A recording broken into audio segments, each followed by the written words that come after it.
चलिए तो इधर से आ जाओ, ऐसे ऐसे आ जाओ, ऐसे है ना।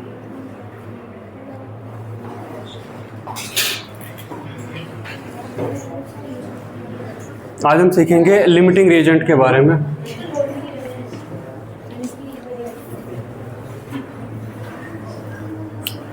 कल हमने सीखा था कि रिएक्शन में मोल रेस्पेक्टिव के कैसे खर्च होते हैं, है ना। मान लीजिए आपके पास ये रिएक्शन है H2SO4 plus 2 times of NaOH gives Na2SO4 plus 2 times of H2O। ये आपको रिएक्शन दी हुई है। कल की एक्सरसाइज से आपको पता चल गया होगा कि रिएक्शन किस तरीके से बेसिकली काम करती है ना। 1 मोल अगर H2SO4 है तो उसके साथ 2 मोल NaOH को जाना पड़ेगा, 1 मोल Na2SO4 बनेगा, 2 मोल वाटर बनेगा। मान लीजिए आपके पास इनिशियली यू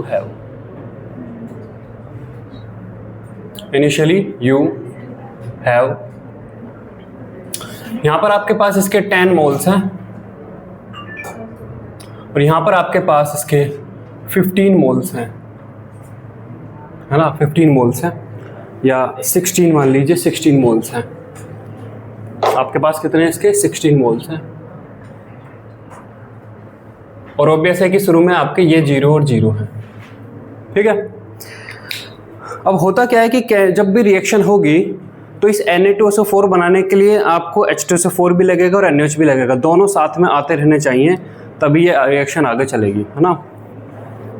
जैसे आप वही पूरी और सब्जी खा रहे हैं तो खाने के लिए आपको पूरी भी साथ में चाहिए और सब्जी भी साथ में चाहिए। कोई भी एक खत्म होगी तो खाना रुक जाएगा, फिर आप कहोगे मम्मी सब्जी खत्म हो गई, मम्मी पूरी खत्म हो गई, है ना, वहीं रुक जाएगा ना। इसी तरीके से रिएक्शन भी रुक जाती है ना। अब यहाँ पर मैंने H2SO4 के 10 मोल लिए हैं और NaOH के मैंने 16 मोल लिए हैं, तो कौन सा पहले एक तरीके से खत्म हो जाएगा?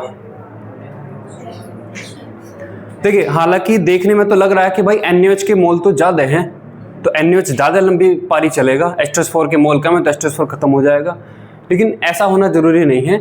रिएक्शन अपनी स्टोइकियोमेट्री के हिसाब से खर्च होते हैं। ये जो भी खर्च होंगे अपनी स्टोइकियोमेट्री के हिसाब से कंटिन्यूसली खर्च होते चले जाएंगे और तब जाके फाइनल प्रोडक्ट हमें मिलेगा कि कितना मिल पाया है ना। चलिए, जब रिएक्शन स्टार्ट होगी, है ना, जब रिएक्शन स्टार्ट होगी, आफ्टर स्टार्टिंग जब रिएक्शन स्टार्ट होगी तो कुछ ऐसा होगा जैसे कि 10 मोल है तो 10 में से आपके 1 मोल चले गए, 10 में से आपके क्या चले गए? 1 मोल चले गए, है ना। फिर उस तरीके से आपके 16 में से कितने चले जाएंगे? 16 में से 2 चले जाएंगे और यहाँ कितना बन जाएगा?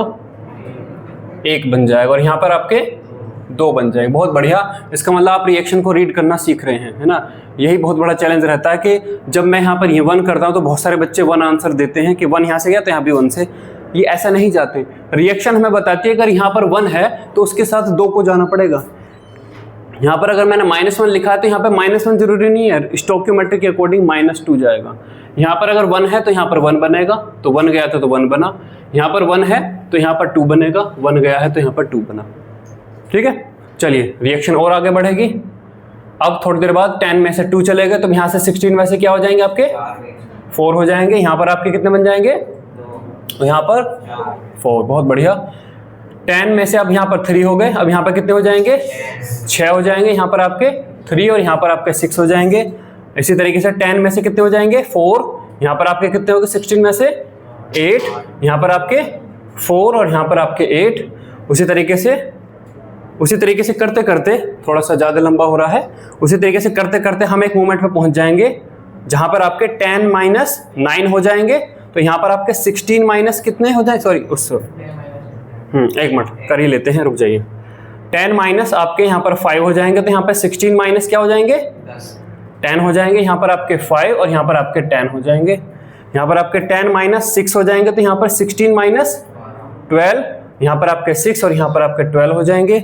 यहाँ पर आपके 10 - 7 हो जाएंगे तो यहाँ पर 16 - 14, यहाँ पर आपके 7 और यहाँ पर 14 और यहाँ पर अगले मोमेंट पर 10 - 8 हो जाएंगे। ये 16 - 16, ये आपके 8 और ये आपके 16, क्या अब इसके बाद भी रिएक्शन चलती रहेगी? नहीं। क्यों? क्योंकि NaOH के मोल्स खत्म हो गए, है ना, ये आपके NaOH के मोल्स खत्म हो गए, और जब NaOH के मोल खत्म हो गए तो रिएक्शन को चलाने के लिए दोनों चीजें ही चाहिए। तो अब इस रिएक्शन में कौन है जो रिएक्शन में डिसाइड कर रहा कि हाँ मैं इस रिएक्शन को इतना ही चलने दूंगा? NaOH। NaOH कहता है कि भाई मेरे मोल 16 हैं और इसके अकॉर्डिंग मैं इतना ही रिएक्शन को चलने दूंगा, मैं खत्म तो फिर रिएक्शन आगे नहीं बढ़ पाएगी। तो जब भी हम 2 या 2 से ज़्यादा रिएक्टेंट लेते हैं तो कोई ना कोई एक रिएक्टेंट ऐसा हो सकता है जो रिएक्शन में पहले ही कंज्यूम हो जाता है, ख़त्म हो जाता है, और वो रिएक्टेंट आपकी फाइनली कितना प्रोडक्ट बनेगा उसको लिमिट करता है ना। जैसे इस NaOH के 16 मोल ने लिमिट कर दिया कि Na2SO4 मैक्सिमम 8 मोल ही बन सकता है और H2O मैक्सिमम 16 मोल ही बन सकता है। तो NaOH इस रिएक्शन का लिमिटिंग रिएजेंट है। ठीक है, समझ में आया? ठीक, इसको लिखिए, फिर हम इसमें डेफिनेशंस लिखेंगे।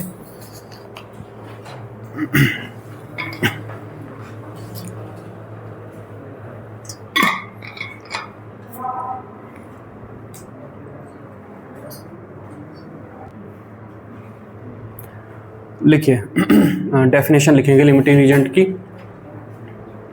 Limiting reactant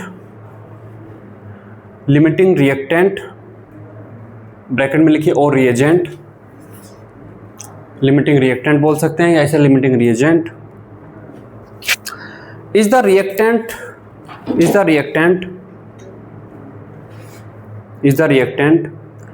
that get consumed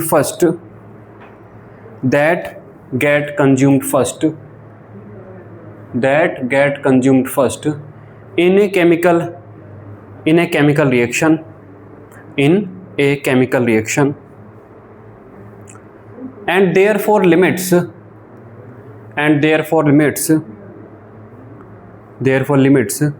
how much product can be formed, how much product can be formed है ना।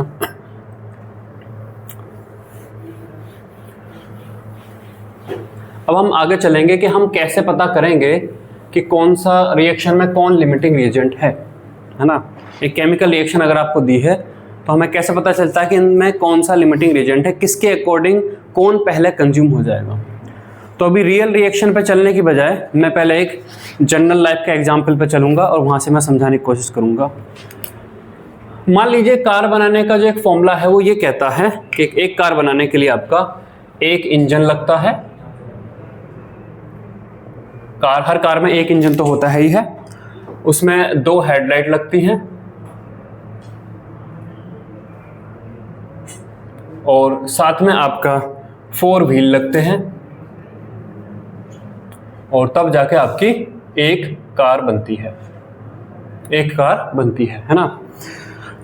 इन वेयरहाउस यू हैव,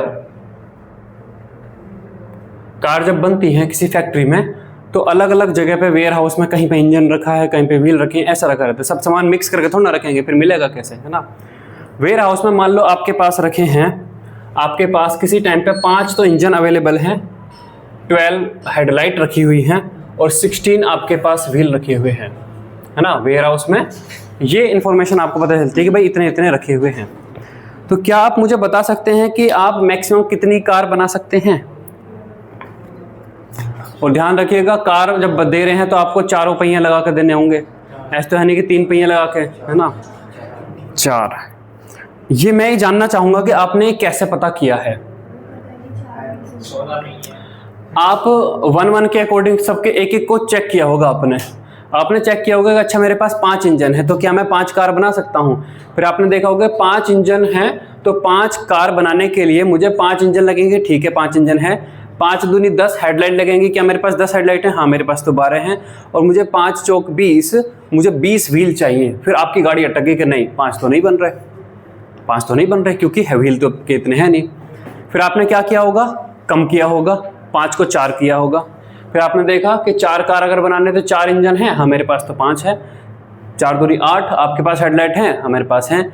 4 चौक 16 के आपके पास व्हील हैं तो ये हैं, 4 बन गए, है ना। तो 5 पे आपकी गड़बड़ी बैठ रही थी, और 4 पे आपका सही बैठ रहा था। अब अगर मैं आपसे पूछूं कि इसमें लिमिटिंग फैक्टर कौन है, व्हील्स, वो व्हील हैं जो सबसे पहले खत्म हो जाते हैं, व्हील हैं जो मैक्सिमम सबसे पहले खत्म हो जाते हैं।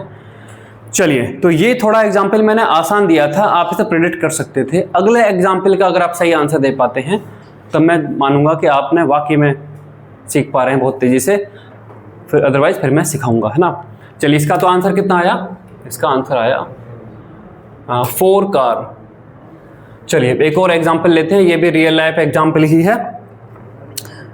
कई बार जब घर में रोटियां बनती रहती हैं तो मम्मी जब आटा गूंथती हैं तो उन्हें पहले से तो पता है नहीं कि इस आटे में एग्जैक्ट 15 ही रोटियां बनेंगी या 16 ही रोटियां बनेंगी। 15 और 16 रोटी के बीच का भी तो आटा हो सकता है ना। कोई भी घर में आटे को तोल के तो बनाता है नहीं, और रोटियां बनाते टाइम भी आटा ऐसे तो है नहीं कि तोल तोल के लिया जाता है। मान लो रोटियां बन रही हैं तो लास्ट वाली रोटी ऐसा हो सकता है उसका वजन कम रह जाए, है ना। तो खाने पीने की चीजें फ्रैक्शन में भी हम कह सकते हैं कि बन सकती हैं। तो कार तो फ्रैक्शन में नहीं बन सकती, लेकिन खाने पीने की चीजें फ्रैक्शन में भी बन सकती हैं। तो अगले एग्जाम्पल का आंसर देते टाइम आप ध्यान रखना कि आधा पौना ये सब भी अलाउड है, ठीक। चलिए, तो यहाँ पर देखिए, मान लीजिए कि हम एक ब्रेड ऑमलेट बना रहे हैं। ब्रेड ऑमलेट बनाने का फॉर्मूला है 1 ऑनियन चाहिए, 1 ऑनियन चाहिए प्लस आपको 2 ब्रेड चाहिए, प्लस आपको 3 एग चाहिए, है ना, 3 एग लगेंगे, और आपको मिलेगा 1 bread omelette, OMELE, bread omelette आपको मिलेगा। यू इनिशियली यू हैव, है ना, यू हैव, आपके पास है क्या, आपके पास 5 आपके पास ऑनियन है, 11 आपके पास ब्रेड हैं, और 14 आपके पास एग्स हैं, ठीक है। तो अब बताइए कि आप कितने ब्रेड ऑमलेट बना सकते हो, और ध्यान रखना कि फ्रैक्शन में भी हम इन्हें बना सकते हैं। फ्रैक्शन में मतलब आधा ब्रेड ऑमलेट बन जाएगा, ये भी अलाउड है, ठीक है। एक ब्रेड को आधा आधा कट कर लेंगे, उस तरीके से वो बन जाएगा। तो फ्रैक्शन में भी अलाउड है। तो अब बताइए कि कितने ब्रेड ऑमलेट मैक्सिमम बनाए जा सकते हैं।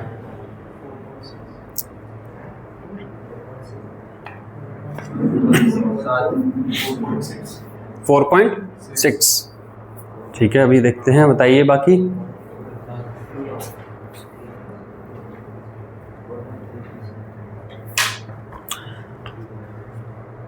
देखिए, पहले मैं आपको आसान पढ़ रहा था क्योंकि कार नंबर में या तो 2 बनेंगी या 3 बनेंगी या 4 बनेंगी या 5 बनेंगी, तो आप आसानी से उसको इवेलुएट कर पा रहे थे कि कितना हो सकता है। आपने 5 कार पे ट्रायल मारा, गड़बड़ हो गई। 5 और 4 के बीच में कोई नंबर एग्जिस्ट नहीं कर पाएगा कार के लिए, क्योंकि कार तो इंटीजर वैल्यू में बन सकती हैं। तो 5 के बाद आप सीधा 4 पाए, आपका नंबर सही बैठ गया। अब यहां पर मुश्किल है क्योंकि यहां पर तो कुछ भी नंबर हो सकता है। आप 5 और 4 के बीच में भी 4.99 हो सकता है, 4.98 हो सकता है, 4.6, 4.7, 4.8 सब कुछ हो सकता है। अब आपकी कहानी ऐसे नहीं बनेगी। अब आपको कुछ पर्टिकुलर आपको तरीका चाहिए, मेथड चाहिए, जिससे आप पता कर पाओगे कि लिमिटिंग रीजन कैसे निकलता है, ठीक है। चलिए, तो वो मेथड मैं आपको सिखाऊंगा, है। एग्जैक्ट आंसर इसका है आपका 4.66, ठीक है। 4.667 है, 4.6 भी एग्जैक्ट नहीं है। चलिए, तो अब यहाँ पे लिखिए, हेडिंग डालिए। इसी क्वेश्चन पे मैं वापस आऊंगा। Calculation of limiting reagent. आपको अब समझ में आ गया होगा कि मेथड क्यों जानना जरूरी है, ठीक है।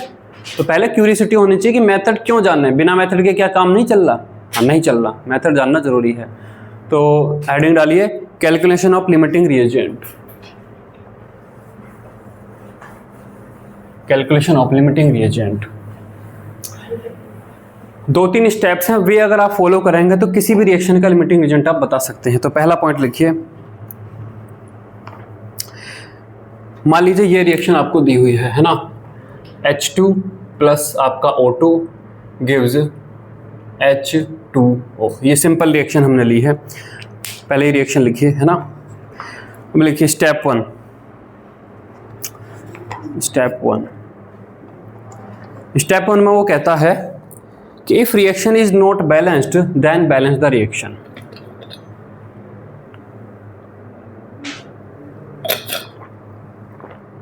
If reaction is not balanced then balance the reaction, ठीक है। चलिए अब उसने क्या दिया हुआ यहाँ पर इसके, अब हाँ पहले तो रिएक्शन को बैलेंस करें। क्या ये रिएक्शन बैलेंस है? बैलेंस नहीं है ये। तो बैलेंस करने के लिए मुझे क्या करना होगा? अगर मैं यहाँ पर 2 लगा लेता हूँ तो यहाँ पर और यहाँ पर 2 लगा लेता हूँ तो रिएक्शन आपकी बैलेंस हो गई। तो सबसे पहला काम रिएक्शन को हमें बैलेंस करना है, बैलेंस रिएक्शन होनी चाहिए। अब सेकंड पॉइंट, अब वो कहता है कि हमारी जो केमिकल रिएक्शन है वो मोल्स के अकॉर्डिंग चलती है, ग्राम के अकॉर्डिंग नहीं चलती। तो अगर आपको ग्राम दिए हुए हैं रिएक्टेंट्स के तो आप उन्हें मोल्स में कन्वर्ट कीजिए, क्योंकि मोल्स के बिना हम आगे डील नहीं कर पाएंगे। तो मान लीजिए आपको यहाँ पर दिए हैं 2 ग्राम इसके दिए हैं, 32 ग्राम इसके दिए हैं, 2 ग्राम इसके दिए हैं और 32 ग्राम आपको इसके दिए हैं। तो सेकंड पॉइंट लिखिए, right the moles of each reactants, right the moles of each reactants, right the moles of each reactants, comma, however if the reactants are given in their weight, however if the reactants are given in their weight, in their weight, then calculate the number of moles, calculate the number of moles first, है ना, calculate the number of moles first। तो ये तो grams दिए हैं, तो अब यहाँ पे हमें कैलकुलेट करना है इनिशियली। आप अभी ये रिएक्शन नहीं लिखिए, आप जो लाइंस लिखा रहे हैं वो लिखिए, ये एक साथ लिखिएगा, है ना, इनिशियली। तो फिर हमें यहाँ पे चाहिए मोल्स। बताइए 2 ग्राम आपके, अच्छा 2 ग्राम जो है आपके पास क्या है, H2 है या 2H2 है? ये जो 2 ग्राम है ये किसके लिए लिखा है, H2 के लिए, 2H2 के लिए? H2 के लिए, है ना, ध्यान रखिएगा ये H2 के लिए, क्योंकि अगर इस तरीके से नहीं है तो मैं तो इसमें 1 लाख से मल्टीप्लाई कर दूं तो ये 2 लाख हो जाएगा, 1 लाख ये 2 लाख, फिर तो ये 2 लाख के लिए हो जाएगा। मैं इसमें 2 करोड़ से मल्टीप्लाई कर दूं तो 2 करोड़ हो जाएगा, ऐसा तो कुछ रुकेगा ही नहीं।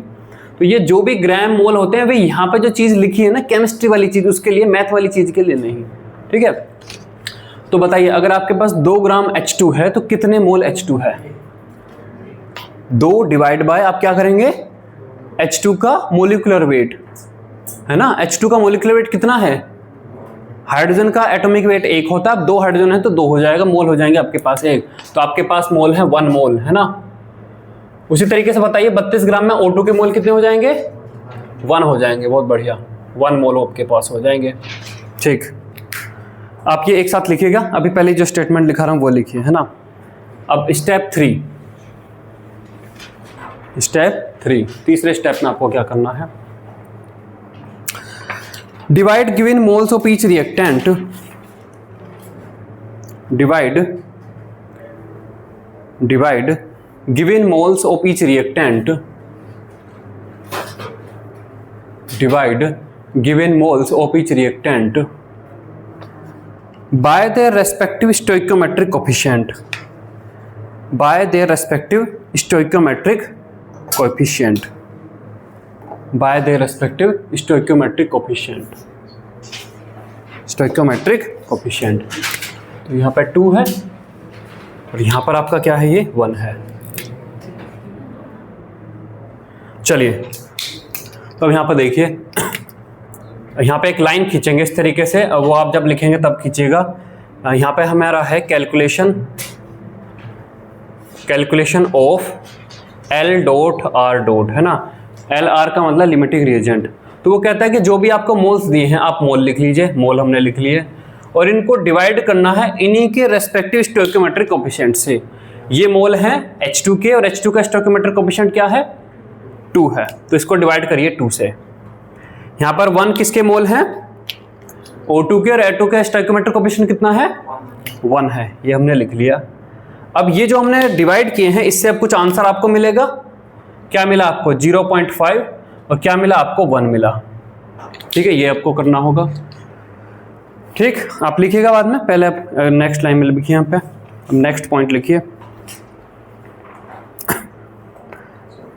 The one with smallest ratio, the one, हाँ स्टेप 4 में उसी में ही, the one with smallest ratio is the limiting reagent, the one with the smallest ratio is the limiting reagent, is the limiting reagent, is the limiting reagent. तो बताइए कौन है limiting reagent?